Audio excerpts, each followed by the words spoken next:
secretaries of the department, and we also like to move that we recognize the distinguished sponsor of the measure, Senator J.V. Ejercito, to give us a background of the budget of the Department of Migrant Workers. So moved, Madam President. The consideration of the Department of Migrant Workers budget and its attached agencies is now in order for today's interpellation, and we recognize Senator J.V. Ejercito. And to interpellate, we have the Majority Leader, Senator Joel Villanueva. Thank you, Madam President. For the record, the recommended fiscal year 2024 new appropriations for the Department of Migrant Workers is 13,754,123,000 pesos, which is broken down as follows. Under the Office of the Secretary, the amount of 6,999,116,000, and under its attached agency, the Overseas Workers Welfare Administration, or OWA, the amount of 6,755,007,000 pesos. So that is the budget of the Department of Migrant Workers, the second year, actually, the second budget of fiscal year budget of the Department of Migrant Workers. Thank you, Madam President, distinguished colleague. First of all, at the onset, may I just put and place into the records that this representation has been fully supportive of the budget of the Department of Migrant Workers. Obviously, this representation sponsored and authored this very important measure that we passed here in the Senate to establish the Department of Migrant Workers. We are pleased to note that the DMW has been working 24/7 for our migrant workers and our people. We laud their efforts, especially Secretary Hans, for always being there ready to answer our calls and listen to our views and ideas as to how we can be able to help our migrant workers, especially in the light of what's happening in Israel and in Gaza Strip. With that, Madam President, may I just be allowed to ask some clarificatory questions? First of all, distinguished colleague, the sponsor of the measure, may we know how much is the proposed budget of the Department of Migrant Workers in the very first submission of the budget, which was deliberated upon in the House of Representatives? Your Honor, to our Majority Leader, under the National Expenditure Program, it's 15,308,923,000, Your Honor. And after the deliberation, the gap which was forwarded to this August chamber would be how much, Your Honor, distinguished colleague? Your Honor, under the GAB, it's 12,752,923,000, Your Honor. Which means there was a deduction, a significant deduction of about, let's say, about 2 billion pesos, Your Honor, distinguished colleague? Yes, Your Honor, I think it's about 2.6, almost 2.6 billion. Almost 2.6 billion. But let me not dwell much on what our counterparts in the House of Representatives did. May I just find out with regard to the committee report, because I was looking at the committee report, it appears that the Senate version actually put in additional 900 million, if I'm not mistaken, in the Office of the Secretary, and additional 100 million in the OWA, Overseas Workers Welfare Administration. Is that a correct statement, Your Honor? Yes, that is correct, Your Honor, Madam President. The Senate committee report reflects that we added about a total of 13,754,123,000, Your Honor. So that is now the total amount of the budget of the department after the Senate committee report. Is that the correct statement, Your Honor? Yes, that is correct. But if I may, likewise, the recommendation of your subcommittee, which I chaired, is about 17 billion, 231,599,000. If you would notice, our distinguished majority leader, Madam President, it's about 5 billion more than the gap figures, because the 5 billion came from the ERF, or the Emergency Repatriation Fund of the OWA. Since it is not anymore being utilized that much, because I guess the pandemic is declared as over already, the emergency, we deemed it necessary for us to be able to utilize it, that 5 billion be used by the Department of Migrant Workers. At least it to be put into good use, Your Honor. That's the reason why we actually recommended 17 billion. But we're hoping, the Department of Migrant Workers still hoping that we can restore this, so that it can be put into good use, especially now that the department is on its second year. Still a lot of challenges, still a lot of things to be done, especially with the organization of the new migrant workers offices in the different parts of the world, Your Honor. Mr. President, distinguished colleague, ERF, or the Emergency Repatriation Fund, is a vital component of the Overseas Workers Welfare Administration agency, bureau, Mr. President. May we know how important it is, and what is the main purpose for this particular item, the Emergency Repatriation Fund?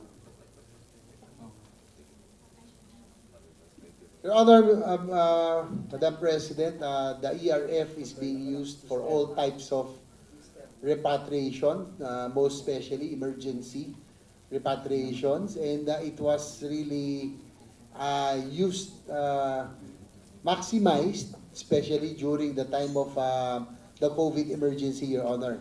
Yeah. But this time around, since it's not utilized, so that's why the 5 billion, we're hoping that can be used, put into good use this time. But at this time also, as you mentioned earlier, with the crisis situation in Israel, Gaza, even Ukraine, we can still utilize the ERF, no, for the purpose of repatriation and assistance to our OFWs. I know for a fact, Mr. President, distinguished colleague, that during the budget deliberation of the Department of Migrant Workers, this particular item was questioned. Because, of course, the utilization of the funding would be dependent as to how the agency would respond to high risk, medium risk, low risk, pandemic, wars probably, most especially, Mr. President. May we know as to how much is spent, just to give us a bird's eye view, how much is being spent for airfare, accommodation, how many percent is spent for administrative expenses in that matter, Your Honor, distinguished colleague?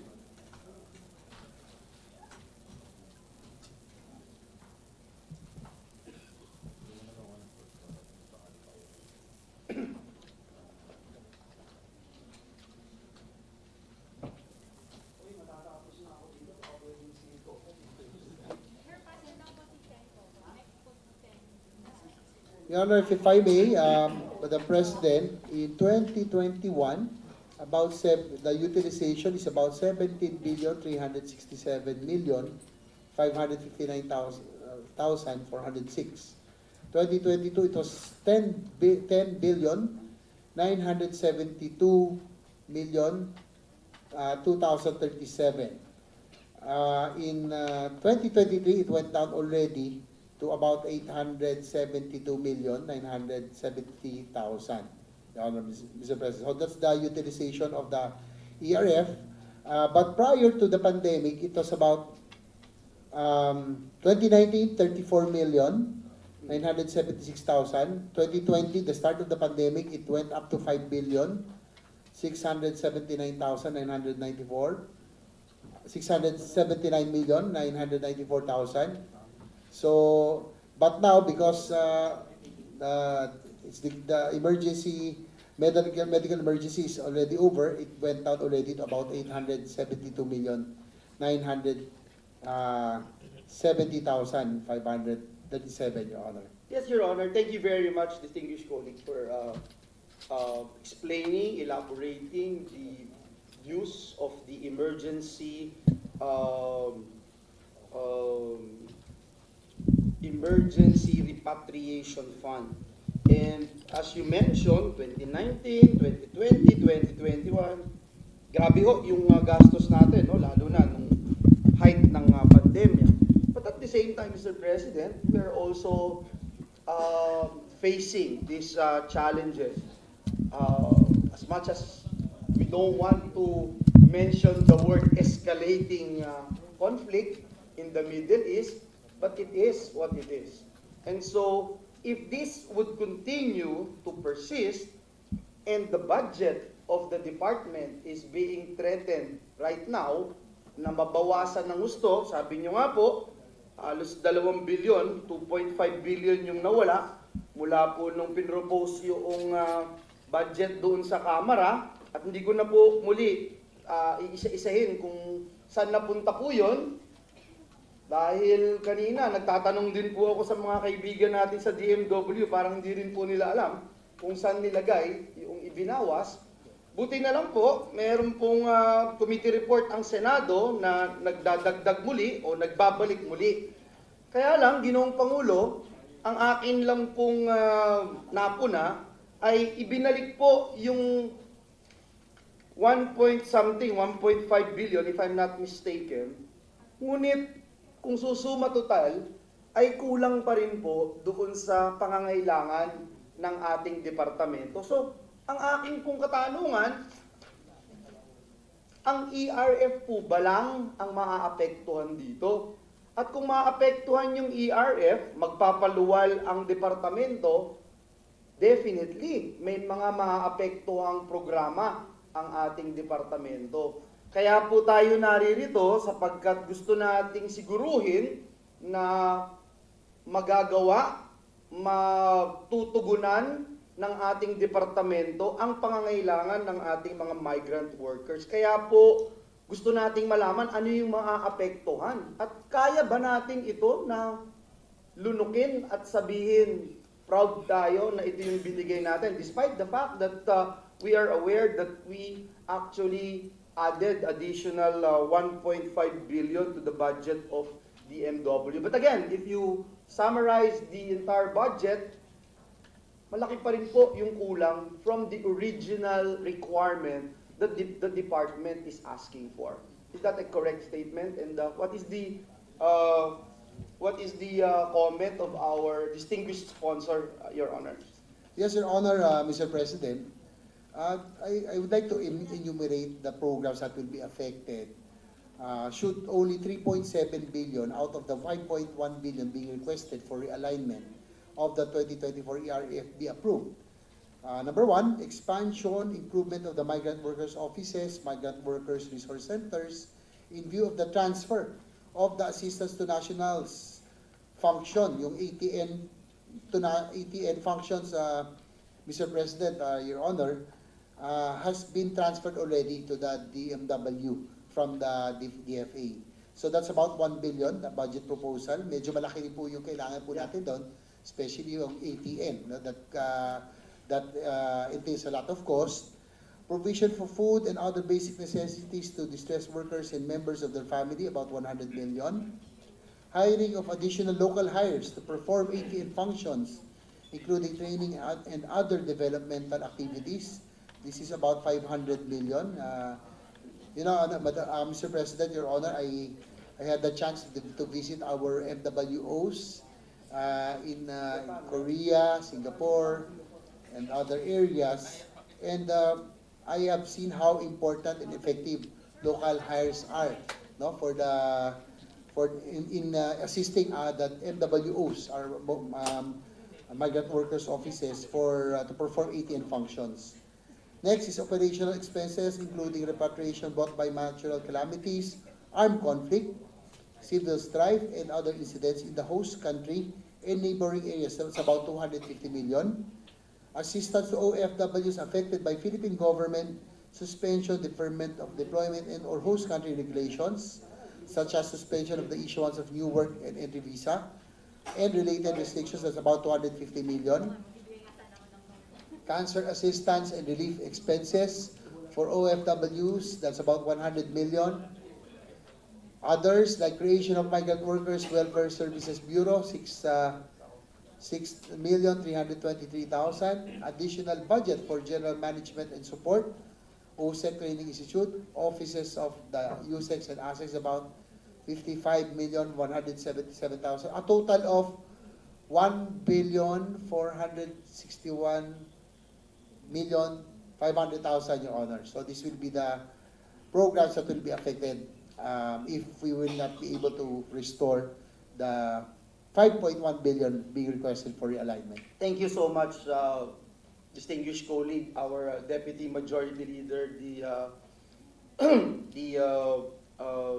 hardworking senator from the city of San Juan, for explaining and pointing out these very important programs of the Department of Migrant Workers. I remember in Section 14 of the Republic Act establishing the Department of Migrant Workers, 11641, ini-establish din po dyan yung Garang, Kalinga at Saklolo o yung Action Fund for our OFWs na nangangailangan po for the provision of legal and other forms of assistance to OFWs. Eh yun din nga po na nararak na rin, no? And then binanggit niyo po itong assistance to national fund na tinransfer po yung ATN functions from DFA to DMW starting July 1 of 2023. And then yung binabanggit niyo po na Migrant Workers Office na mismong kayo, Ginoong Pangulo, Madam President, ang ating sponsor of the measure, ay mismo personal na nakita, napuntahan, na bisita ito pong mga migrant workers offices natin. Eh, ang na-receive po nila na kaso, ito lang po na report sa atin, July 1, 2023, ay 16,659 ATN cases. This includes legal assistance and other forms of assistance. And right now, DMW currently has 14 legal retainers. Some were transferred from DFA in Saudi Arabia, UAE, and Malaysia, if I'm not mistaken. So, maliit pa nga din po to. And as the good sponsor is saying a while ago, may mga birth pains, 2 years pa lang ang DMW, but it appears with this budget that we are talking about, instead na pa-progress tayo, pabalik po tayo. So, with that, Mr. President, Madam President, distinguished colleague, this representation would like to state and put into the records that I will fight for the budget of DMW. And I support our good sponsor that it be retained. Hindi na po dadagdagan, i-retain lang yung original na kailangan po nila. Dahil ito po ay pinag-aralang gusto, ito po ay kailangan ng ating departamento. And so I'd like to thank our distinguished colleague for raising this up and for sharing with us this very vital information that we need to reconsider, considering that we are deliberating on the budget of the Department of Migrant Workers. This 1.4 billion is very important, and to begin with, it's already there at parang may nagkaroon ng realignment.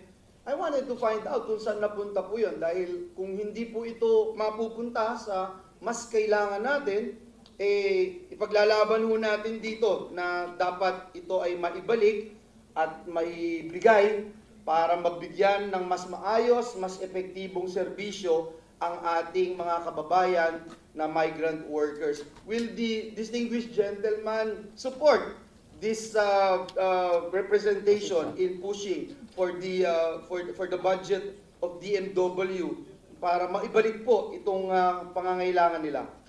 Well, of course, we'd like to thank the majority leader, the principal sponsor, actually, of the bill creating the Department of Migrant Workers, for your continued support to this department. No? Again, as you mentioned, it's in its formative years, still experiencing birth pains, but I think your proposal to at least restore the budget will be very, very helpful in for the department to be able to function very well and serve our OFWs, most especially now in times of crisis, that there is a brewing crisis in Israel, Gaza, Ukraine. So all the more that it is very much appreciated that the budget that you are proposing to be restored will be very helpful. In fact, if I may also, you mentioned earlier that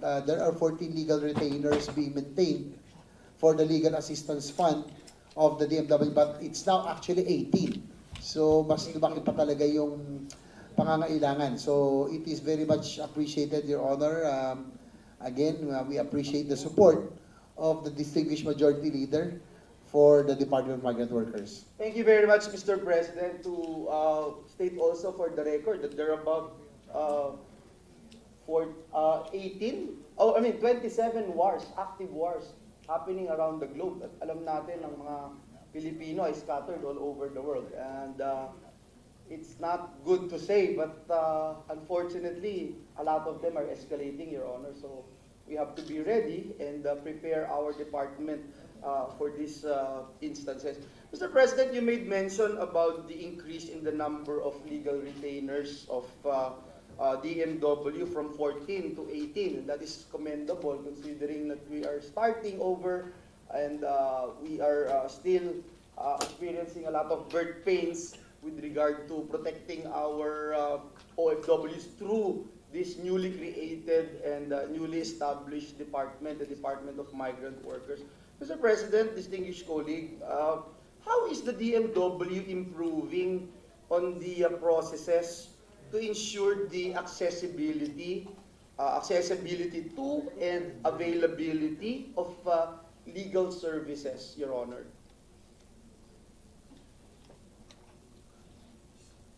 Because I remember before onboarding the legal retainers previously employed by DFA, yung DMW po conducted a review of the quality and performance of the services, if I'm not mistaken. No? So that's the reason why I'm asking this.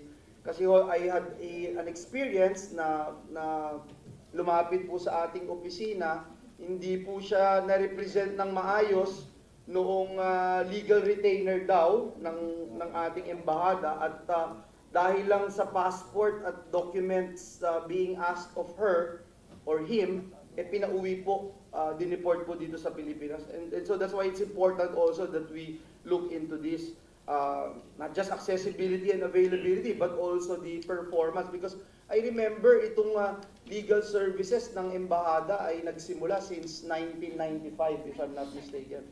Thank you. Ano ito na?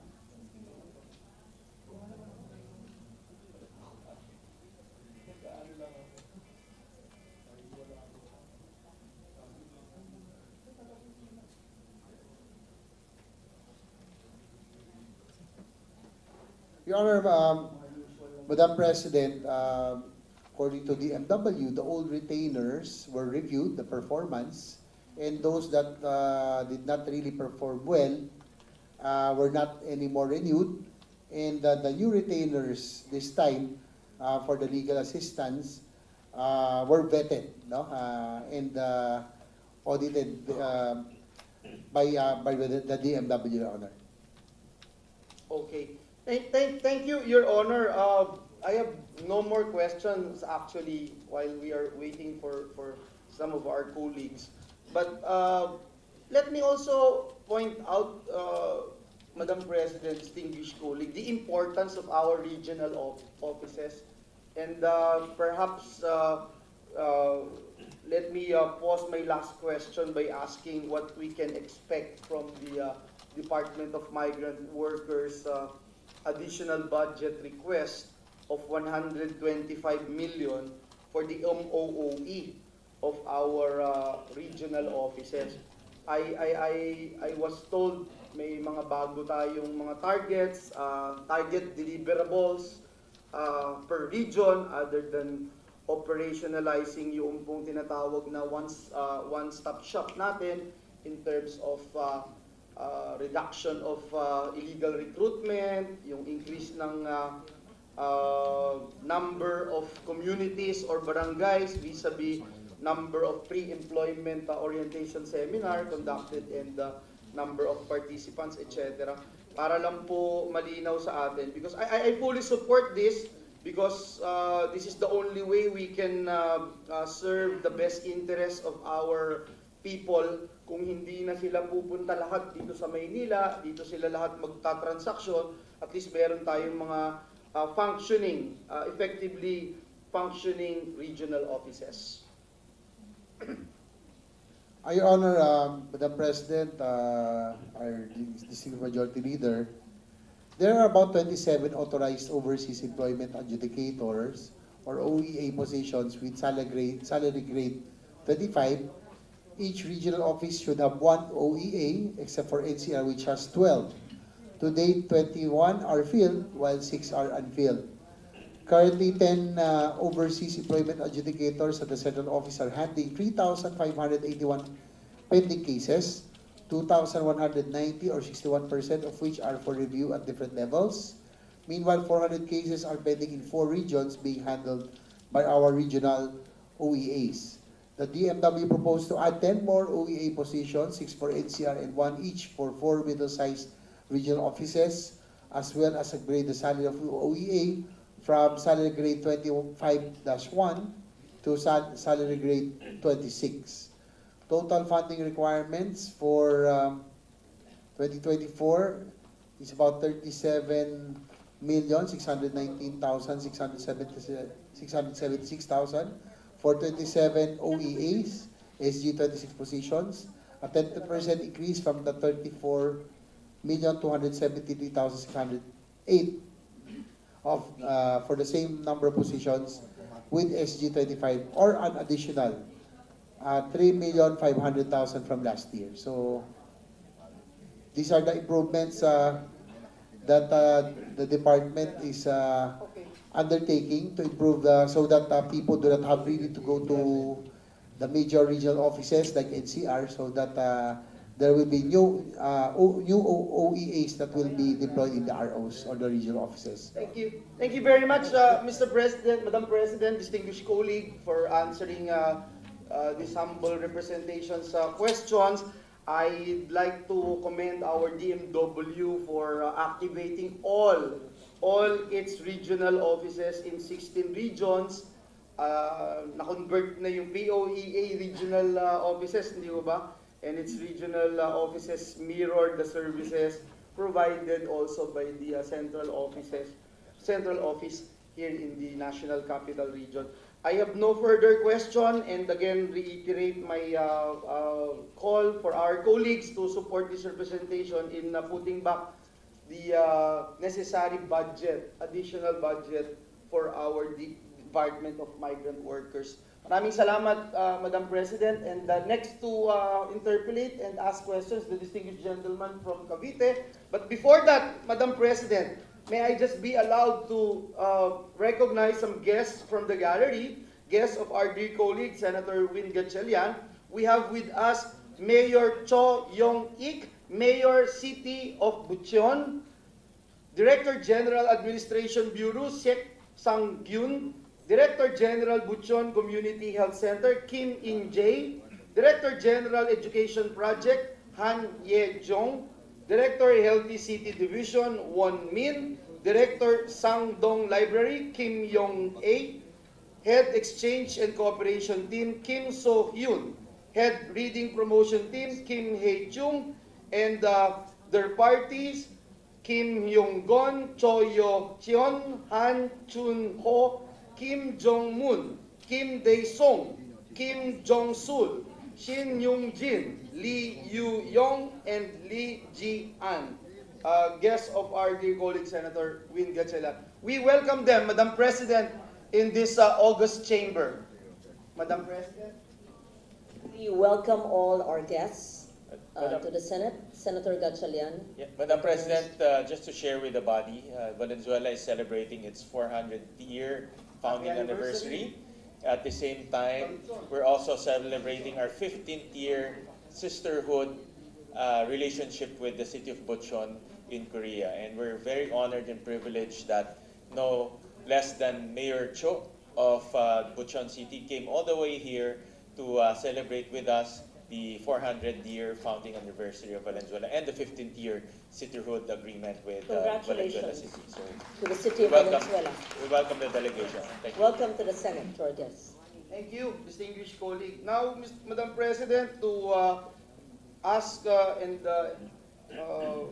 interpolate the budget of the Department of Migrant Workers, may we recognize the distinguished gentleman, not from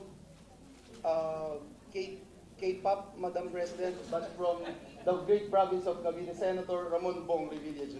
So, Senator Ramon Bong Revilla is recognized. Thank you, Madam President. Good afternoon to our sponsor, Senator J.B. Ercito, and the whole